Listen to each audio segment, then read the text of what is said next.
Look at the sheer density of capital operating inside modern Bangalore today, with new billion-dollar unicorn startups appearing at an incredible rate. This city has effectively engineered itself into the Silicon Valley of Asia. The prevailing story about this tech explosion is that it operates as a pure meritocracy. The narrative suggests that if you have the engineering talent and a disruptive idea, the systemic barriers of the past no longer matter. You see the physical evidence of this all over South India. In Hyderabad, the massive cyber towers stand as the architectural anchor of high-tech city, a structural monument to this era of digital progress. Right down the street is T-Hub. It's the largest startup incubator in the country, deeply backed by the state government to systemically accelerate this new generation of wealth. But if you examine the history of this region, a distinct pattern emerges.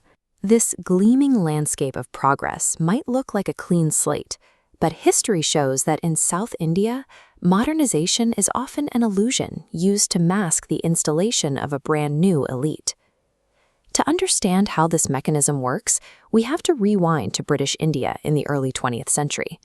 This was the birthplace of the Dravidian movement, launched by the Justice Party as a radical rationalist project designed to completely dismantle traditional caste hierarchies. The movement was sparked by massive demographic imbalance.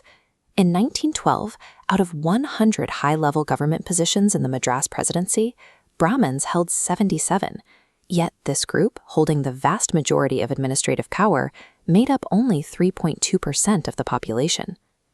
Driven by that extreme disparity, the Dravidian movement evolved into a formidable electoral machine. The stated goal was to level the playing field for the marginalized masses and break the monopoly on power. But then the movement pivoted. As it transitioned into mainstream electoral politics, dominant non-Brahmin landlord castes quietly took control of the leadership and the material networks. These new leaders continued to broadcast fierce anti-Brahmin rhetoric, but behind the scenes, they preserved their own socioeconomic privileges. They essentially reproduced the old caste hierarchy in their own image. The result was a system scholars call graded inequality. The movement successfully presented the illusion of reform while completely locking Dalits and the most marginalized groups out of state power. We see the exact same mechanism operating in the cultural sphere during this period, particularly through the systemic erasure of female hereditary performers. For generations, these women had been central to cultural expression. When early Tamil cinema arrived in the 1930s, it briefly offered them a haven. They found agency, public visibility, and acting roles in these early talkies. But the rising tide of nationalist politics demanded a sanitized version of Indian culture. To fit a new, patriarchal ideal of the respectable modern woman, society began aggressively branding these traditional performers as deviant. This moral panic culminated in the 1947 Dedication Act. Politicians framed the legislation as a rescue mission, but in practice, it criminalized the performers' existence and legally stripped them of their livelihood. Meanwhile, their rich artistic traditions and dances were systematically appropriated by upper caste or Savarna women, who were deemed morally fit to represent the new nation. In the name of modern respectability, an entire marginalized group was culturally erased, entirely replaced by a more acceptable elite. Now, pull that timeline forward to the 21st century. The socio-political erasure of the past provides a perfect lens for understanding the economic tech boom of today. After independence, cities like Bangalore were hubs for the public sector, built around massive facilities manufacturing equipment like aerospace parts and heavy electronics. Today, those state-backed manufacturing jobs have been overshadowed by privatized AI, fintech, and e-commerce startups.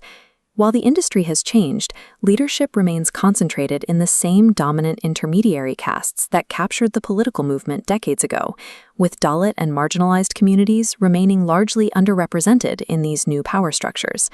This transition suggests that the modern tech boom is following the historical blueprint of the region. By replacing the old public sector bureaucracy with a privatized, tech-driven economy, the system has once again successfully rotated the top of the hierarchy without ever reaching the bottom. There is no denying that South India has successfully engineered itself into a global economic marvel. The infrastructure, the talent, and the capital are very real. but the hidden operating system of this success remains intact. This machinery of progress is exceptionally good at dismantling old hierarchies, but it is equally ruthless at building new ones in their place. Without vigilance, modernity is simply a rebranding of exclusivity. It shifts the power from a religious or political caste to a technological and economic one, while leaving the most marginalized people exactly where they started. The ultimate test of progress in South India is whether the system can finally integrate the Dalits and marginalized groups who have been consistently designed out of every previous era of growth. True modernization requires a structural shift that makes power accessible to everyone, rather than just refreshing the profile of the elite.